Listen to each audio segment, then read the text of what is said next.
Hello les amis, j'espère que vous allez bien et j'ai le plaisir de vous retrouver aujourd'hui pour vous présenter ma pile à lire du Flowers Books Challenge. Donc j'attends ce challenge avec impatience pour cette année, en tout cas j'avais très hâte qu'il arrive et là c'est chose faite. Donc Madame Errance a publié sa vidéo de présentation hier et je me suis empressée de la regarder, j'ai fait ma pile à lire hier et aujourd'hui je vous tourne la vidéo pour pouvoir justement vous la poster avant le début du challenge. Mais qu'est-ce que c'est que ce challenge? Donc comme je vous disais, il a été créé il y a quelques années par Madame Errance. Au cas où je vous mettrai le lien vers sa chaîne YouTube dans la barre d'infos ainsi que la vidéo de présentation du challenge car elle vous l'expliquera mieux que moi. Et c'est un challenge littéraire qui se base autour des fleurs, comme vous pouvez vous en douter, et qui a lieu du 1er mai au 1er juillet 2025, donc sur plus de 2 mois. Et pour moi, j'ai pas participé à toutes les éditions du challenge, j'ai commencé l'année passée, et j'ai bien aimé ce principe, donc j'ai décidé de le refaire cette année tout simplement parce que j'avais vraiment apprécié, et ça me permet de sortir quelques livres de ma palle, tout en faisant une palle qui n'est pas très grande, vu qu'il y a 8 catégories en tout si on prend la catégorie bonus. Et comme ça me permet un peu de ressortir des fois des livres que j'avais un peu oubliés. Et ça fait toujours plaisir.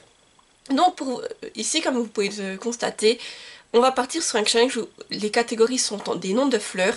Et à chaque fois, Madame Errance nous propose soit de lire un livre de la couleur de la fleur ou un livre qui a un lien avec la thématique justement que représente la fleur.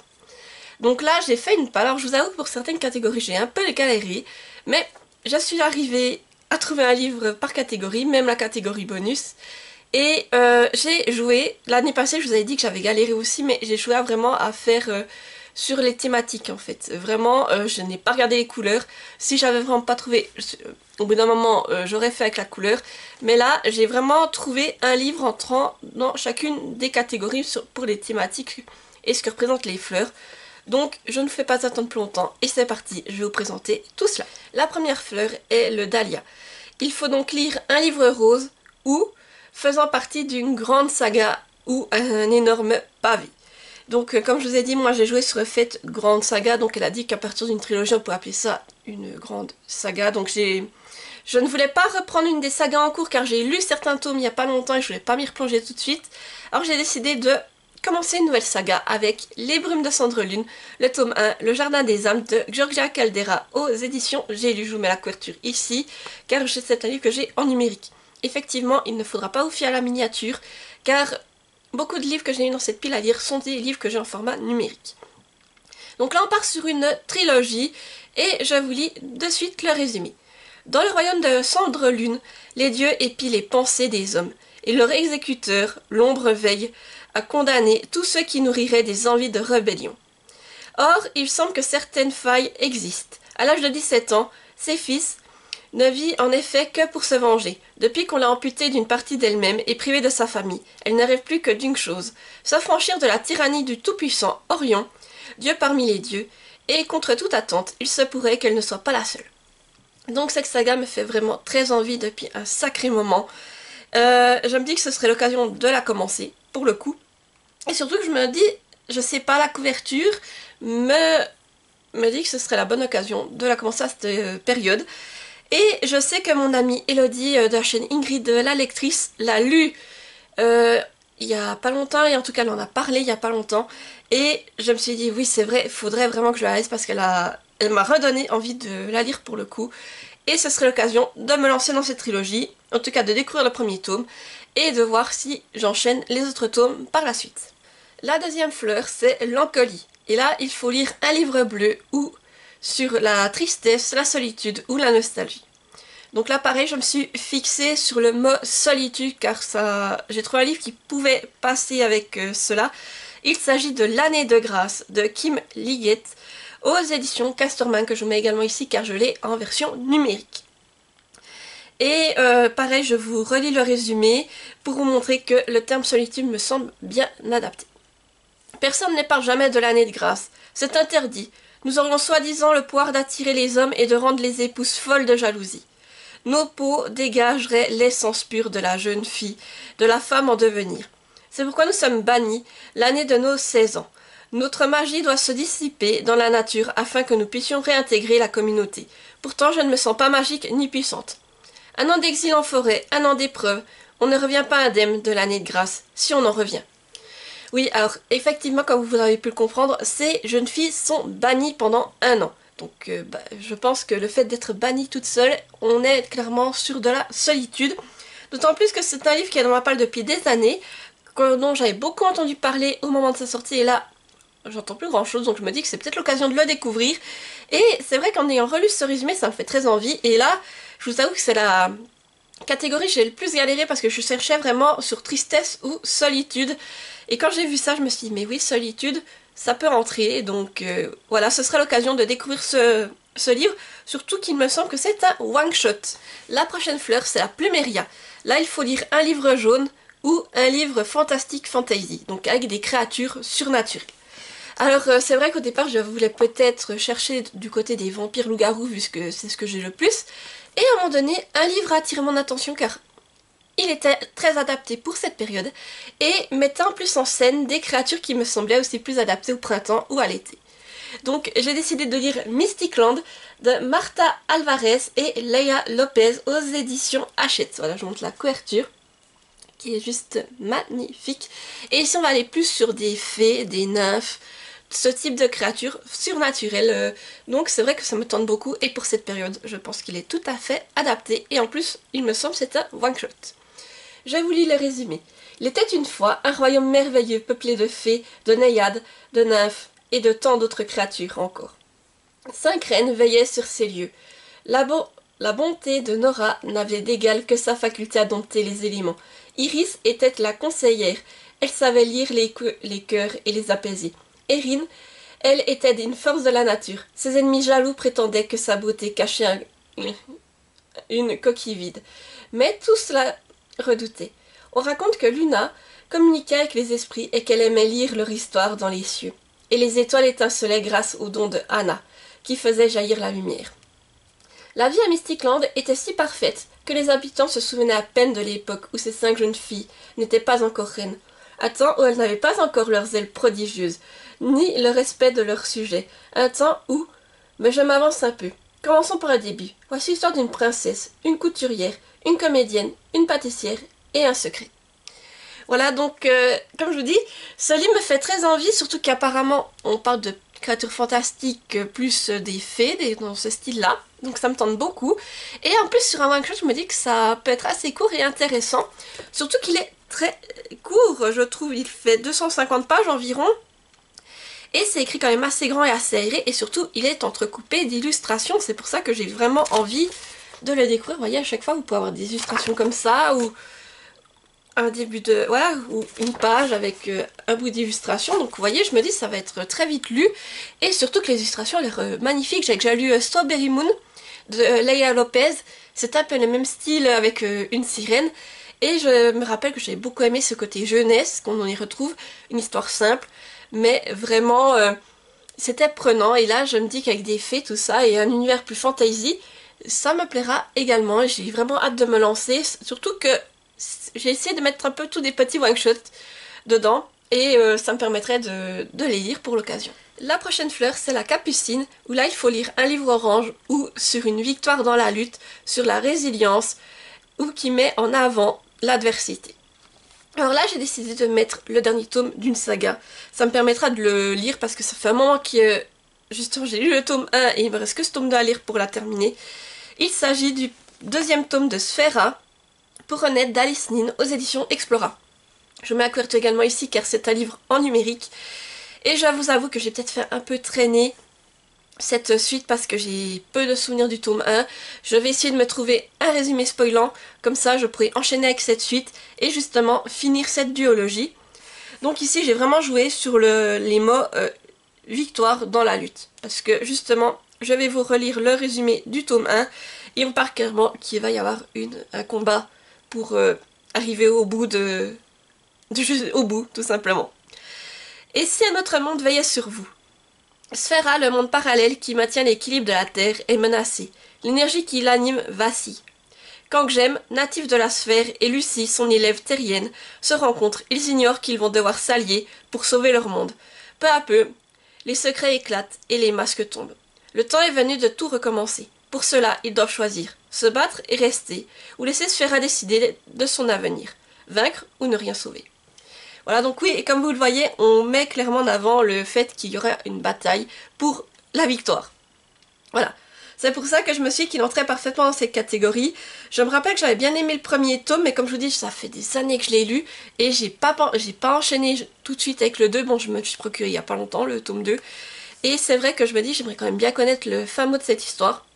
Donc ce serait l'occasion d'arriver au bout de cette duologie et d'enfin connaître la fin, surtout que je me rappelle qu'à la fin du tome 1 on avait une grosse révélation et vu comme ça se terminait, ça promettait du lourd pour le tome 2.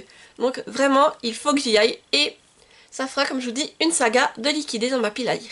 La prochaine fleur c'est l'Antherium et là il faut lire un livre vert où l'on se sent bien chez nous qui met en avant l'hospitalité. Alors là pareil j'ai cherché un univers où chaque fois que j'y retourne je me sens bien, je suis à l'aise. Et quand je suis tombée sur ce livre, ça m'a paru une évidence.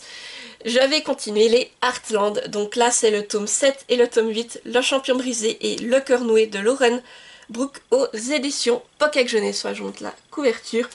Et dans Heartland, en fait, c'est un univers avec des chevaux et on sait qu'on essaye de les soigner par des méthodes très douces. Donc c'est un univers où je me plais, où j'ai du plaisir à suivre les personnages et où j'ai toujours un grand plaisir à retrouver les pensionnaires et les aventures qu'on nous y propose. Pour vous faire un bref résumé du tome 1, on suit Laura qui a perdu sa mère lors d'un accident de voiture. Sa mère s'occupait d'Heartland, donc c'est ce centre pour chevaux où l'on utilise la méthode douce pour essayer de les aider. Et Laura décide de reprendre les rênes d'Heartland tout en continuant ses études et de vivre sa vie à côté et on va découvrir comment cela va se passer pour elle et les aventures qu'elle va y vivre. Voilà donc pour le résumé, mais comme je vous dis c'est un univers de chevaux, d'être dans cette ambiance, c'est qu'on essaye vraiment de les aider sans les traumatiser du mieux qu'on peut et en prenant le temps. C'est vraiment quelque chose que j'apprécie beaucoup. Je les avais lus à l'époque quand j'étais ado et puis là c'est des relectures mais j'ai pas mal oublié d'éléments donc c'est comme si je les redécouvrais. Alors là pour ce double tome on est sur 270 pages, ça se lit très vite, hein. C'est écrit grand et aéré comme vous pouvez le voir, donc ce sera une lecture qui va être vite lue mais qui va me permettre de passer un agréable moment et je trouve que les Heartland vont très bien pour la période printemps-été également, concernant les balades à cheval, tout cela, ça... Voilà, j'ai vraiment hâte d'y retourner, de retrouver Laura et tous les pensionnaires d'Heartland. La prochaine fleur, c'est la violette. Et là, il faut lire un livre violet dont on a peu entendu parler, ou pas parler. C'est donc un livre discret qui n'a pas été mis en avant sur les réseaux sociaux. Donc là, ça m'a paru une évidence. Celui-ci, j'ai vraiment pas galéré pour le trouver. Je me suis dit que j'allais mettre en avant un livre auto-édité. Et donc j'ai envie de lire le deuxième tome d'Un amour sans époque, donc des époques sans amour, de Jean-Luc Conessa, donc en auto-édition. Voilà, je vous montre la couverture.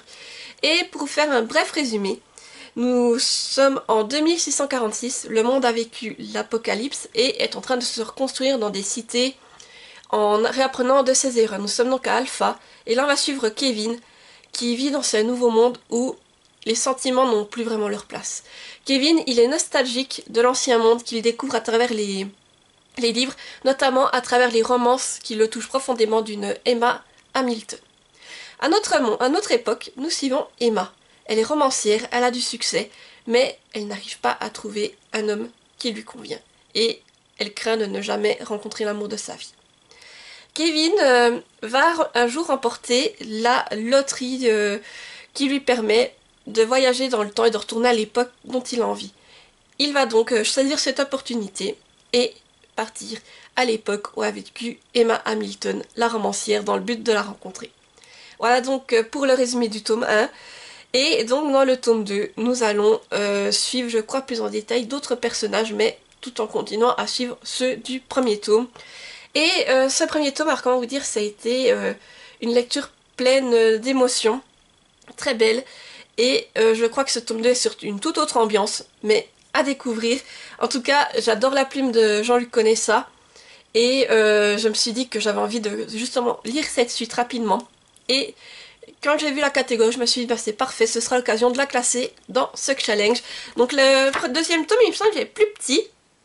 Il fait un peu plus de 260 pages, mais c'est toujours écrit grand et aéré.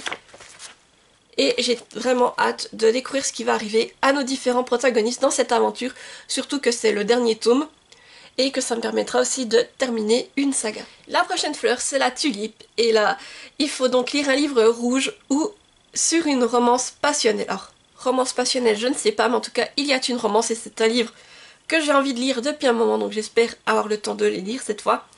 Il s'agit d'Instant Karma de Marissa Meyer aux éditions Pocket Jeunesse. Je vous le mets également ici car j'ai la version numérique. Et c'est un livre vraiment qui me tente depuis un moment. Et pareil, ça me semble être la bonne période pour le sortir. Et quand j'ai vu cette catégorie roman, je me suis dit, ben celui-ci, je le mets là-dedans. Je vous lis le résumé. Que feriez-vous si vous pouviez tout à coup lancer des sorts sur tout le monde, sauf sur vos ennemis mortels, sur votre ennemi mortel? D'après Prudence, les habitants de sa petite ville de bord de mer sont tous trop paresseux et mal élevés. Kint Erickson en particulier, son ennemi intime et malheureux partenaire d'exposer l'énerve au plus haut point. Elle rêve que le karma les rattrape tous et les punisse de n'être pas parfaits. Son vœu est exaucé, le jour où elle se retrouve avec le pouvoir de lancer des maléfices. La voilà capable de venger les actes de vandalisme, de punir les mauvaises langues. Une personne pourtant est imperméable à son pouvoir. Kint. Forcé de le côtoyer au refuge pour animaux marins, où ils sont tous deux bénévoles, Prudence se met alors à douter. Et si elle l'avait mal jugé? Voilà, donc là, c'est vraiment une romance qui me tente beaucoup. En plus, c'est écrit par Marissa Meyer, j'ai adoré les Chroniques lunaires, donc j'ai envie de voir ce que ça donne, en fait, ça plume juste dans une romance contemporaine. Et le fait d'être dans un refuge pour animaux marins, ça aussi, ça m'intéresse beaucoup, j'aime beaucoup ce thème, et je me dis que ça, plutôt sur les débuts d'été, ça peut être une lecture vraiment très très intéressante. Alors cette fois, j'ai examiné dans plusieurs piles à lire, j'espère que cette fois, je vais vraiment le sortir et pouvoir le découvrir, mais je me rappelle avoir entendu beaucoup d'avis positifs sur cette lecture, et j'aimerais aussi vraiment me faire mon propre avis là-dessus. Et la dernière fleur qu'on peut aussi considérer comme fleur bonus, il s'agit du lys noir, où c'est que là, il faut lire un livre noir ou une relique de ta pile à lire. Alors, de ce fait, j'ai décidé de sortir une saga que je me lis un tome par année. Pour ceux qui me suivent, vous saurez peut-être laquelle c'est. Il s'agit du 4e tome d'Off Campus, The Goal, d'Elle Kennedy, aux éditions Hugo Roman, que je vous mets ici car j'ai en numérique, car c'est une saga que j'ai quand même depuis 2022, et je me dis, il est peut-être temps. Déjà, il est temps de la sortir parce que c'est la période. Et il me restera donc ce tome-ci. Et je crois qu'après, il y a encore un tome 5 à lire. Et je l'aurai terminé également. Donc, pour faire un bref résumé ici, nous sommes sur des romances entre des hockeyeurs et des jeunes filles qu'ils rencontrent sur le campus. J'aime beaucoup le fait que chaque fois on suive un hockeyeur différent, qu'on découvre plus en profondeur ses secrets, ses craintes. Et les jeunes filles aussi ont toutes des éléments particuliers. Donc ici on va suivre pour ce tome 4, le hockeyeur ce sera Tucker et il va donc vivre une romance avec Sabrina James. Voilà, je ne vous en dis pas plus parce que le résumé peut spoiler si vous n'avez pas lu les autres tomes. Et là pareil, j'ai hâte de redécouvrir cette ambiance de campus et surtout hockey que j'apprécie beaucoup. Et ce sont des histoires qui se lisent vite, je sais que j'ai beaucoup de plaisir à découvrir nos différents hockeyeurs. Et là ça me permettra d'avoir fait le tour des 4 hockeyeurs pour ensuite me lancer dans le tome 5 peut-être encore cette année, parce que le tome 5 je crois qu'il est un peu particulier, il reprend toutes les histoires et fait une espèce de fin commune, il me semble. C'est ce que j'avais entendu. Mais là, ce serait l'occasion du coup de découvrir l'histoire de Tucker, et comme j'en dis toujours un à cette période-là, eh bien, il fera partie de mes priorités pour cette pile à lire. Et voilà, j'arrive au bout de cette pile à lire. J'espère qu'elle vous aura peut-être donné des idées de lecture. N'hésitez pas à me dire en commentaire si vous avez déjà lu certains de ces livres et ce que vous en avez pensé. Si vous participez vous aussi au challenge, que j'aille voir également vos piles à lire. Et sinon, si vous êtes trop timide pour laisser un commentaire, comme d'habitude, laissez un emoji. Là, nous sommes sur le Flowers Book Challenge. Mettez donc un emoji avec des fleurs. Voilà, une fleur, tout simplement, pour dire que vous êtes passé par là, que vous avez regardé et que vous avez vu la vidéo jusqu'au bout. Sinon, comme d'habitude, n'hésitez pas à mettre un petit pouce en l'air pour soutenir la vidéo, activer la petite cloche pour ne pas rater les prochaines et à vous abonner car ça fait toujours plaisir et ça soutient la chaîne. Donc moi, comment vous dire, j'ai très hâte de participer au challenge. Ma pile à lire est déjà préparée. Je vais mettre ma pile à lire maintenant dans mon petit chariot en attendant le 1er mai et j'ai vraiment hâte de la commencer. Surtout que j'ai certaines priorités que je sais que je vais sortir rapidement. Et comme je vous dis, j'ai vraiment hâte, surtout que cette pile à lire est un peu... Comme je l'ai dit, m'a fait sortir des livres que j'avais peut-être oubliés de ma pile à lire, mais qu'en relisant les résumés ou en les revoyant, j'ai méga envie de les découvrir, donc vraiment j'ai hâte d'être le 1er mai.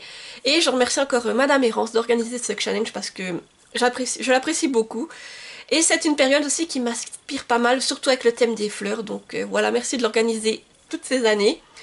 Et du coup, je vous laisse ici pour cette vidéo et je vous dis à tout bientôt pour de nouvelles vidéos et portez-vous bien. Bye bye!